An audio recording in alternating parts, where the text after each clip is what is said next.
7 balls లో 24 runs కొట్టారా. Last wicket ఇది. ఈ బాల్కి సింగిల్ తీసుకొని స్ట్రైక్ నీ దగ్గరనే ఉంచుకో, సరేనా?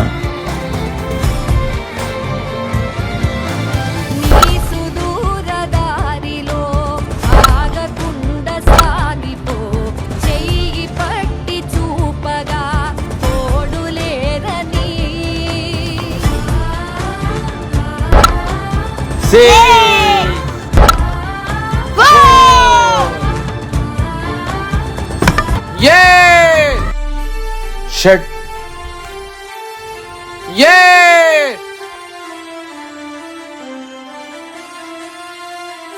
క్రికెట్ అంటే ఒక ఆట కాదన్నా, క్రికెట్ అంటే ఒక ఎమోషన్. మ్యాచ్ని దగ్గర తీసుకొచ్చి కేవలం 2 పరుగులతోనే ఓడిపోయిన బాధ ఒక క్రికెట్ పేరుకు మాత్రమే ఎక్కువ తెలుస్తుంది. వీడియో నచ్చినట్లయితే లైక్ చేయండి, ఐ లవ్ క్రికెట్ అని కామెంట్ చేసి మా ఛానల్ని సబ్స్క్రైబ్ చేసుకోండి.